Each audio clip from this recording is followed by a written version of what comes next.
Welcome to the CBP Spring Virtual Conference. Wipfli is proud to be a CBP partner and presenting sponsor.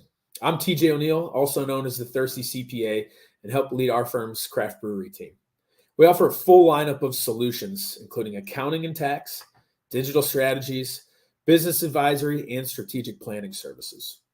Our firm's been working with breweries, wineries, and distilleries for decades. So whether you're a startup or looking to expand, we just might surprise you with a new perspective to transform your business. You can learn more at wipfli.com. Remember, that's Wipfli, W-I-P-F-L-I, not Wipfly. I hope you're enjoying the conference. Cheers.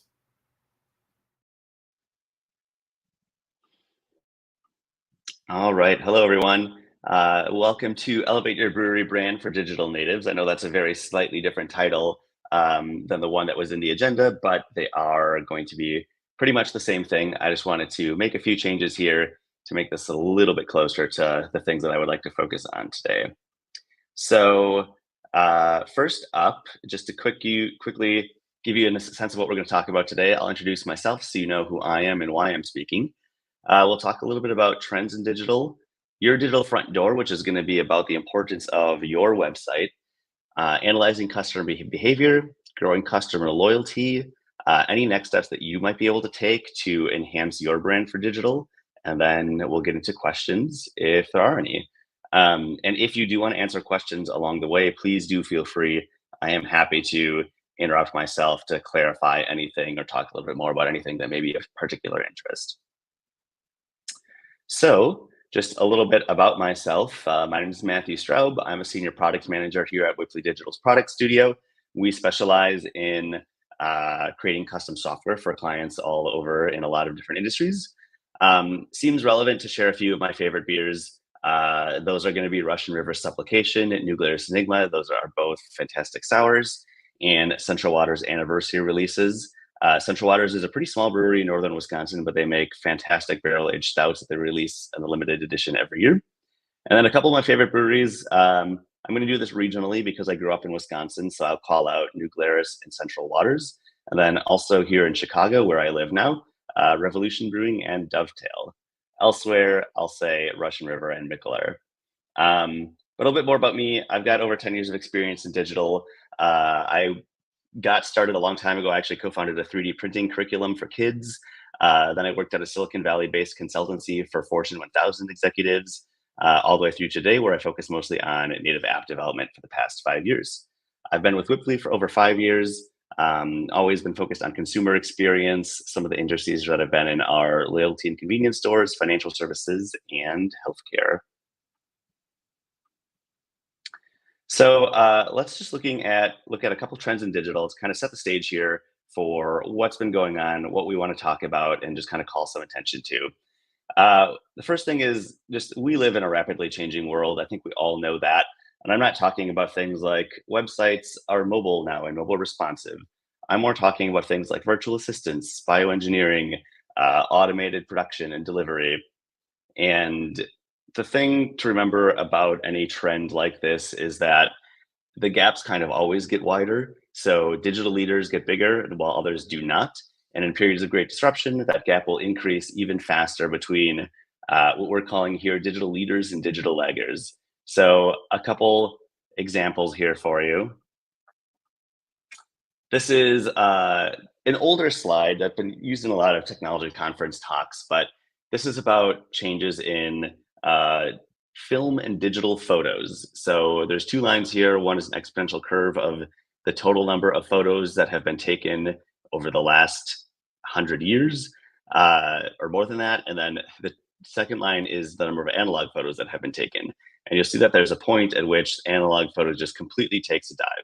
So remember Kodak, the film company, back in 1997, earlier in this chart, they had a market share of over 80%. Fujifilm came in and sort of started to eat their lunch with lower film pricing. But then the real issue is that digital cameras started to take off at about that same time in the late 90s. The iPhone came out in 2007. And after that, the entire industry changed and film just started to die to the point where film was being discontinued from being manufactured altogether. So nice little anecdote just about that is that the Academy Awards were always hosted at the Kodak Theater in Hollywood until 2012 when it became the Dolby Theater, which has always just been like a nice little uh, anecdote for how much that industry has changed. So looking at a slightly more specific example, we spent a lot of time thinking about what makes a great digital business and what makes a bad one. And sometimes it can be really hard to put real numbers against the difference in real dollars and cents. But sometimes there's also pretty clear examples of when a digitally mature business will eat the digitally immature's lunch. So for example, in Q2 of 2020, which is right after the global pandemic started, it was just one of those times where you can show on paper which businesses were set to grow and which were not. And these numbers here show change in global and same store sales for Domino's Pizza and Pizza Hut during that time in Q2 of 2020. And so while Domino's did post some modest gains, Pizza Hut saw fairly sizable losses. And the main difference there is that Domino's was really set up for digital success. They had a lot of systems in place to make ordering and order fulfillment as simple and clear as possible, even in the face of everything that was being upended at that time. And so Domino's really took the lead and propelled themselves forward during that time because they were set up to capitalize on everybody doing everything digitally and not going to stores in the same way, and not making phone calls in the same way, not or coordinating deliveries in the same way. So another just sort of example of how this gap widens more quickly during periods of disruption is these data points are all from McKinsey research.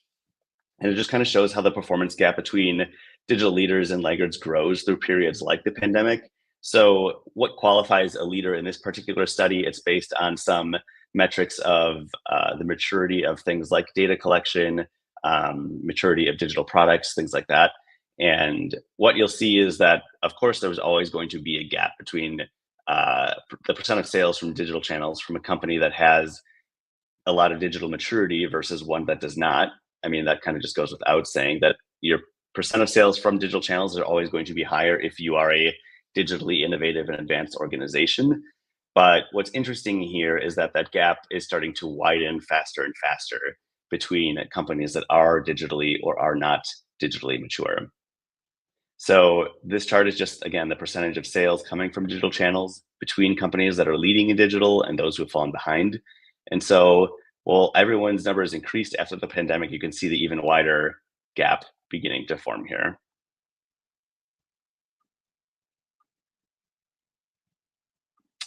So a report that comes out every year is called the Tech Trends Report from the Future Today Institute. This is a think tank and consultancy based in California that does really, really extraordinarily comprehensive overviews of trends in technology across a ton of different industries.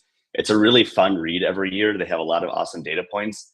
And I wanted to pull out just a couple of their 5-year predictions because I think some of the stuff is really going to resonate through pretty much all markets, but breweries in particular are going to see some surprising disruptions based on trends in technology. And so the first one here, in hospitality, personalized experiences will differentiate the winners. Hospitality here, that definitely applies to food and beverage. That also applies to things like travel and tourism, hotels. Everybody is kind of leaning in on personalized experiences as much as possible because you want to make an in-person experience special for each individual person, not try to have every person experience just the same thing all the time. Although there are certainly instances where that is a valuable outcome as well. In manufacturing, automation wins. I think that is maybe a little bit of a no-brainer, but we're seeing that automation wins in new and different ways every year.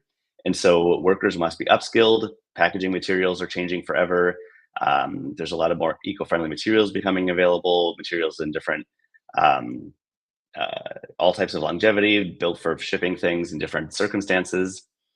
And in bioengineering, next-gen agriculture will drastically increase the prominence of top-tier non-alcoholic beers. This was just one really specific prediction that I thought was interesting because it applied most directly to breweries and food and bev. And so there's a lot more to come out of reports like this that is always great to keep a little bit of a pulse on. And so reading through this report is always a little bit of an annual highlight for me. And it's just important to consider how much some of these things are going to impact some of the stuff that you don't really think of in terms of trends in digital technology. So, if your average consumer can buy a car that drives itself, enterprise production facilities will also be automating whatever hasn't already been automated. That's just kind of a trend here, no matter what the industry. So automation will extend to a lot of manufacturing. This report had some really interesting studies about bioengineering and how self-healing construction materials might change the cost and maintenance needed for things like roads and bridges. But then that same logic can extend to anything used throughout supply chains. So for our purposes today, we're going to focus largely on this first prediction. This is the one that's most related to food and beverage and hospitality and customization. So next, we're going to talk about your digital front door. And when I talk about your digital front door, I am talking about your website. So your website matters. Cross-industry research shows that if 10% of a project's budget is allocated to usability and user experience, stakeholders can expect an 83% return on the KPIs of that project.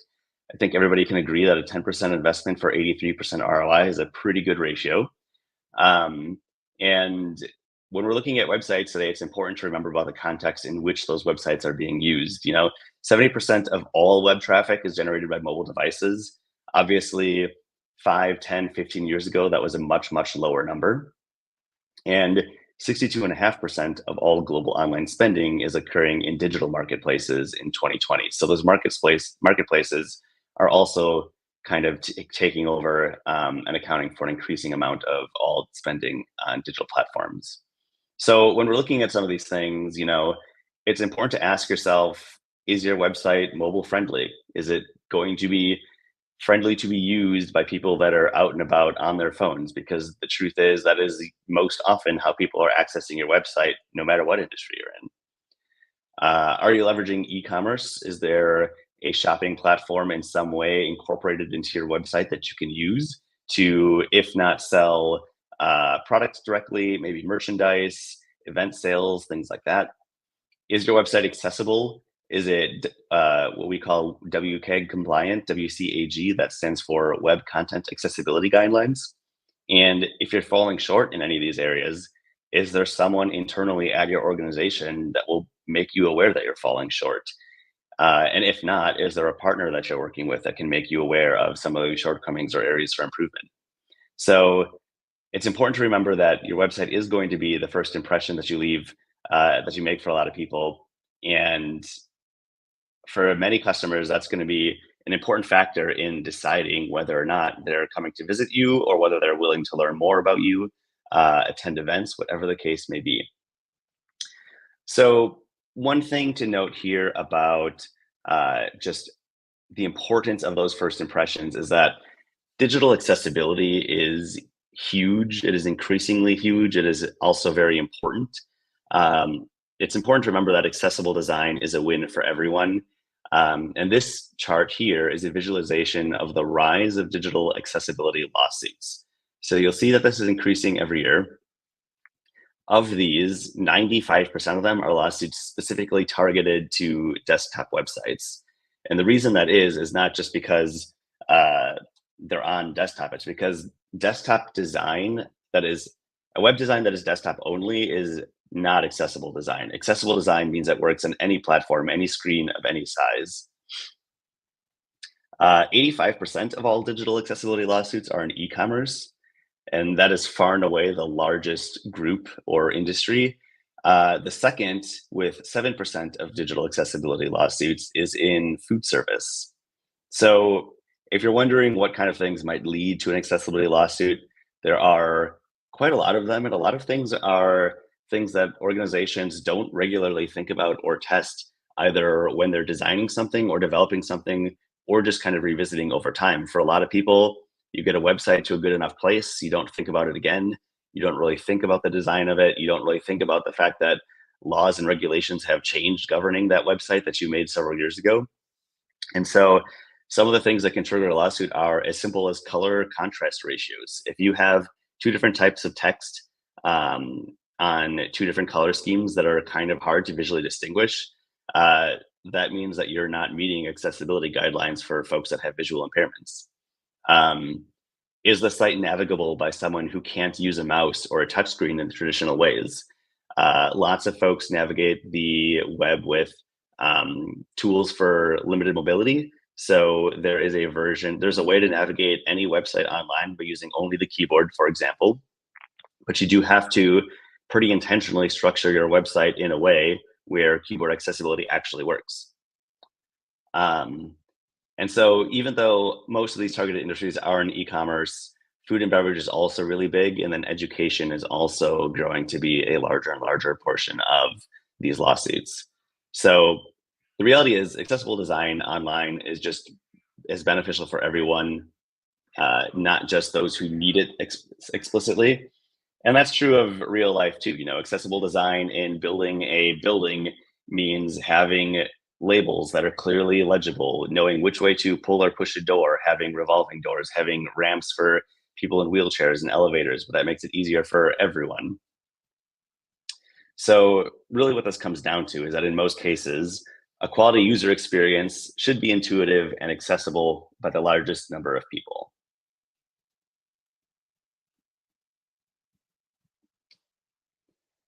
Next up, I want to talk a little about analyzing customer behavior.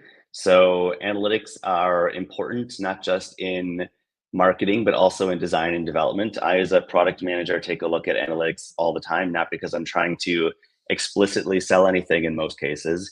It's because I'm trying to figure out how people are navigating products that we're building, where they're running into pain points, and all of that impacts all of the business goals that our clients have. So if we take a look at this slide here, analytics drives growth for industry leaders. So this is a chart that is comparing companies with high performing data analytics strategies against those that have lower performing strategies. So this is, again, a lot about digital maturity here. So companies with high performing data analytics strategies are twice as likely to say that they have greater decision-making capacity thanks to high-quality data. They generate more revenue. They're better able to improve their customer experience. They see more ROI from investing in data, and they're better able to reduce or optimize costs. So these data points come from Gartner research very specifically, and talks, again, in the way that the slide earlier was about digitally mature companies having advantage. This is kind of about analytically mature companies having an advantage in all of these areas.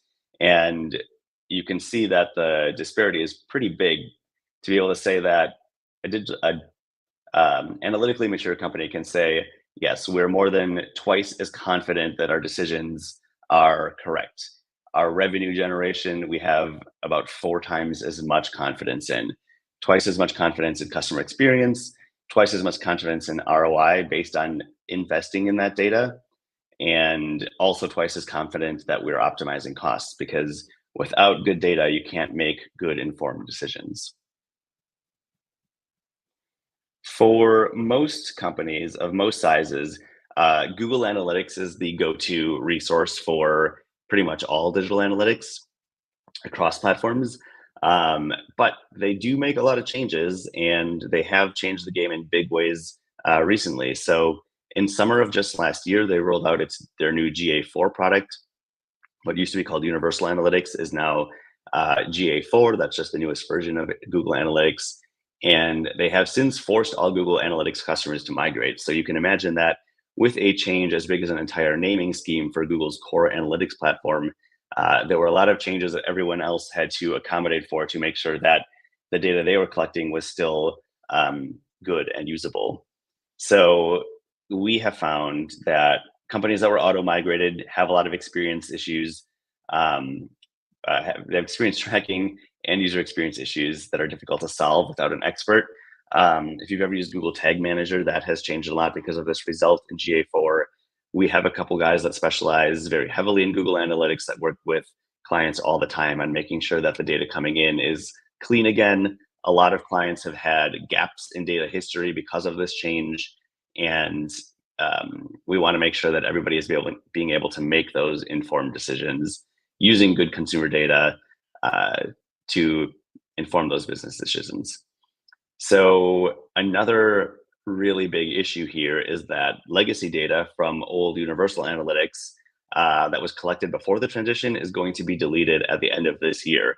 So not only are we helping clients make sure everything is updated and working seamlessly, we're also making sure that we're not losing any old legacy data, because we don't want to be making decisions based on data collected only from 2024 moving forward, because we've lost everything from 2023 and earlier.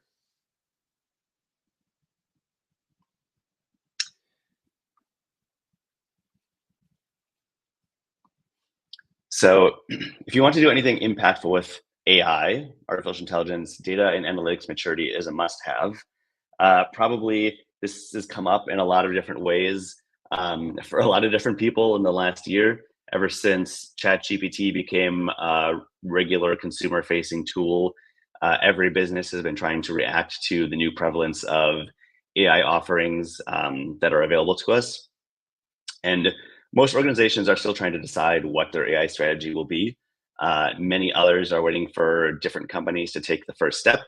A lot of companies are experimenting left, right, and center. Some of those experiments have been really good. Some of them seem really ridiculous. I've seen a lot of AI-driven chatbots that make everything take 5 times longer than just giving me a menu that I can easily navigate. But the first step for most retailers and brewers is probably not going to be a big gamble on anything artificial intelligence related. It's probably just foundational decisions about how you're collecting data, how you're visualizing data, and using that data to make good decisions. You can't really do anything impactful or meaningful with artificial intelligence without first maturing your data strategy. The old saying that's been true in digital forever is still true for AI. You put bad data in, you get bad data out. You can't make very reliable decisions based on artificial intelligence if the data that AI is using is incomplete or inconsistent. And if anybody is currently doing any experiments with artificial intelligence at a brewery, I would really love to hear about them. So feel free to drop anything about that in the chat if you're willing to share. Next up, I just want to talk a little bit about growing customer loyalty. This kind of ties into some of the previous points that we've been making, building up into how you can actually leverage some of those trends in digital, data maturity, and some of the other tools that are available to you. So the power of loyalty for anyone cannot be exaggerated. And there are a lot of different data points about a lot of different demographics when it comes to loyalty. For our purposes here, just to keep us a little bit focused, I'm looking at some data points that are around millennials specifically. I wanted to pick the youngest generation that's reliably 21 and up.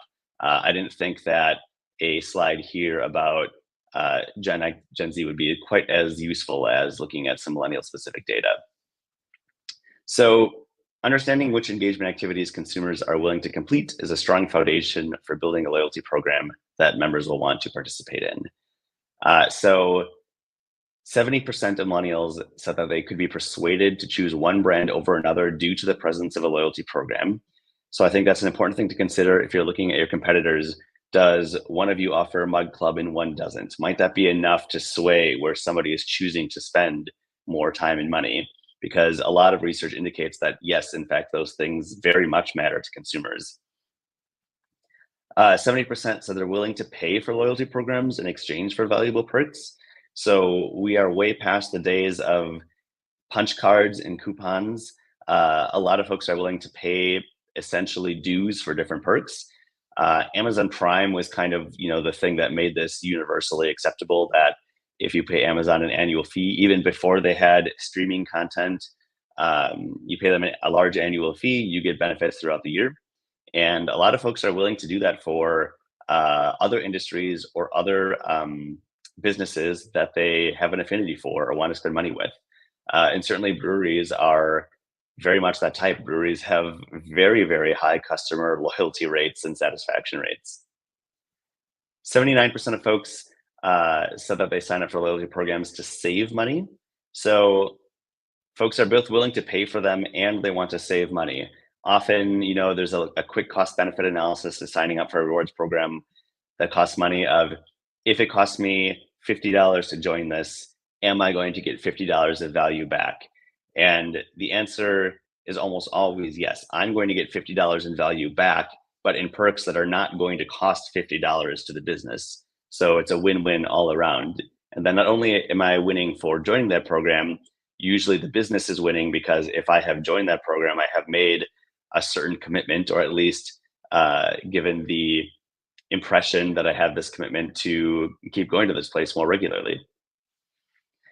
And then 78% of millennials in this particular survey from Oracle said that they want members only perks, such as free delivery or free samples. So there's this interesting trend in loyalty programs being very, very accessible, but also giving you this impression of exclusivity. So in most loyalty programs, there's no barrier to entry at all, besides maybe a small fee, or at the very least, giving someone your email address. But the idea is that anybody can sign up, but then you get members only perks that feels exclusive or gives an impression of exclusivity, but isn't really. So the key here is kind of identifying the right mix of rewards, which is going to be essential in attracting members and keeping them active in a program. I have found all of these data points to be very, very true. I have worked with a lot of clients in the fuel and convenience store space. A lot of them also, obviously very dependent on their relationships with food and beverage distributors. But these trends, I feel, are pretty universal and industry agnostic. So a couple things to know about when building a loyalty program, just kind of a food for thought here. If you don't have a loyalty program or a mug club or something similar, but are thinking about building one, first question that I like to ask is, how much is a point worth to you in dollars and cents? So if you're dealing in a point-based loyalty program, and lots of them are, what are those points worth? What is your financial liability for having those points out to however many members you may have? And how much are those points worth in value to the customers that are redeeming them? How many of your guests are repeat customers? A high repeat rate will help maximize ROI. If you have no idea how many of your guests are repeat customers, that's something that we can get to the bottom of answering, because obviously the loyalty program will not bear much fruit if your guests are only one-timers. How frequently are your customers purchasing? What can you do to nudge them back or make their visits memorable? So this is, again, just about data cleanliness and data maturity. Having an understanding of our average customer will come back this many times, they'll spend this much, and therefore we can guess that if we can improve any of those rates by even just 5%, we can translate that into predictable dollars and cents of value that are coming back to the business as ROI. And then the last one is have data systems in place. This is just to emphasize that you can't really come up with answers to those first three questions without data systems. There are probably guesses and hypotheses that lots of folks, bartenders, taproom masters have, but without actual data systems, they are just conjecture or hypotheses and not actual provable points. So again, this, like many other things, just comes back to quality data and your maturity in leveraging that data to make decisions. So while I was looking at this, I pulled together a couple examples of loyalty programs at some of the more popular breweries that seem to have quite a lot in common. And here too, I'd be really interested in hearing or getting links to anybody's own loyalty systems that they may have in the works or currently available. So Founders Brewing has a mug club. It's $50 a year for new members to join, $40 to renew. So there's that initial hurdle of getting over a fee, but it is less expensive to keep rejoining that year after year once you've joined. And for that fee, you get a personalized mug, $1 off drafts, 15% off to-go beer, and an exclusive annual release. So you can see here that Founders is basically offering everything that slide about millennial data points said folks want. They get something that is personalized to them. They get an exclusive benefits, and they get members only privileges. So even though Founders may have a huge percentage of their regular visitors part of this mug club, the fact that the annual release is exclusive to them still gives this impression of exclusivity that may help a lot in keeping folks to be a part of this program. Dogfish Head's Off-Centered Society is somewhat similar. For $25 a year, you get a card and limited edition gifts. So again, there's that exclusivity thing, that idea that nobody else can get this, only loyalty members. They do have a point system, so you can earn and redeem points, and you get a birthday pint every year. I'd be really curious to know from them what they find a point is worth in dollars or cents, to see how they kind of leverage handling all that liability for their program. And then Revolution Brewing, a favorite of mine in Chicago, they have something called Rev Brew Rewards, which is free to join. Still a points-based system. It's definitely integrated with their point of sale. You get a birthday pint with them as well. And then they will also give you a 5-ounce sample of all new beer releases, which is a really intriguing example to me of that impression of exclusivity, because not only is it something specific to those Rev Brew Rewards members, it's also something that is fairly generous that would get people to come back to a tap room all the time, because they have several new beers coming out every single season, and you can sample any of them, a 5-ounce sample for free. So looking ahead at next steps here in what you might do to move your digital strategy forward, there's just a couple things to do between now and later. And it kind of breaks down into decide, assess, and implement. And under each of these phases in this approach, I'm putting just a couple questions to think about, because this timeline and roadmap looks different for everyone, and there is no one-size-fits-all thing. For any given client or organization, it of course depends on thoroughly understanding where you're at now and where you want to get to understand what needs to happen between here and there. So a couple questions to ask yourself when you're deciding on what is important in your digital strategy. It's just, how much of a role do I want digital to play in my future growth? I've already mentioned that it's going to disrupt many industries in ways that we can't predict, haven't predicted, or that in ways that we are predicting, but most people don't expect anyway. But that's not to say that all of those things are going to impact every business the same, of course. So how much of a role do you want digital to play in that growth? Do I have the right people in place to manage digital initiatives? Do I need to upskill, hire, or find a partner? This is important for everyone. We've all had to learn lots and lots of new skills and trades in the last 20 years, thanks to the digital revolution, more so than almost any generation that's come before us. And then when it comes to implementing, what web and customer data is most valuable to me? I'm not advocating abusing customer data scraping in any way. It's just kind of finding what is valuable and how can I use that to make good decisions. So what data am I missing? How do I get it? And how can I personalize my guest's experience? Because personalization is really important in creating a brand experience that's memorable, a taproom experience that's memorable, an experience at a bar or restaurant.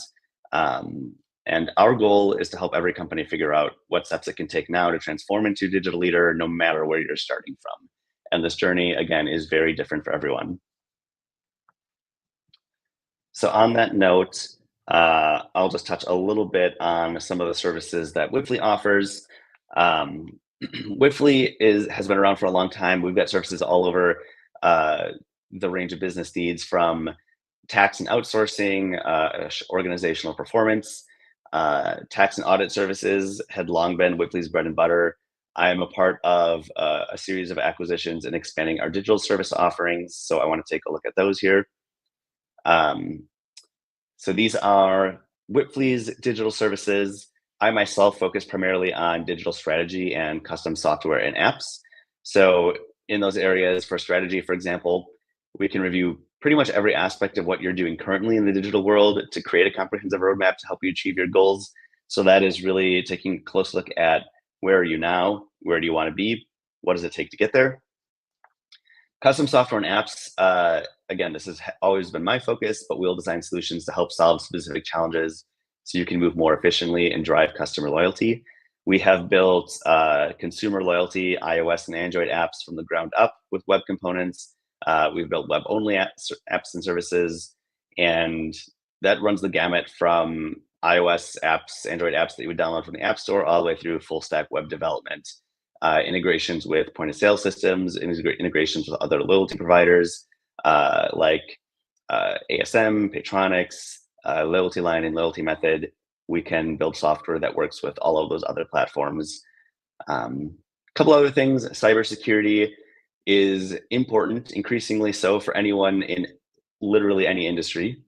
Data and analytics, obviously we've talked a lot about how clean data is important in making data-driven decisions, and decisions for any business should be driven by data.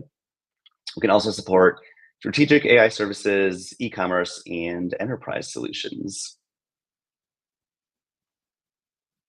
And with that, I'm going to wrap up here. If anybody does have any questions, feel free to throw them in the chat. I'm happy to answer what I can. I also have my email address highlighted here in case that is of value for anyone. If you're interested in getting in touch to ask for clarifications of any points made, ask questions about your own challenges, or just learn more about any of the services that Wipfli offers, feel free to shoot me an email. I'm happy to get you in touch with the right person if I can't help you directly. And when it comes to the Craft Brewers Conference upcoming in Las Vegas in a couple weeks, I'll be there at the welcome reception. Wipfli is a co-sponsor with Arrived, and so you can find me there if you'd like to chat more.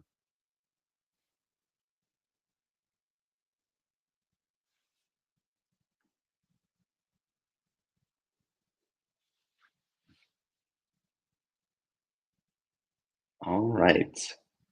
Don't see any questions coming up, but I will leave my email up for just a second here. If there's anything I can help with, do feel free to get in touch. Otherwise, thank you very much for watching, and take care. I'll see you soon.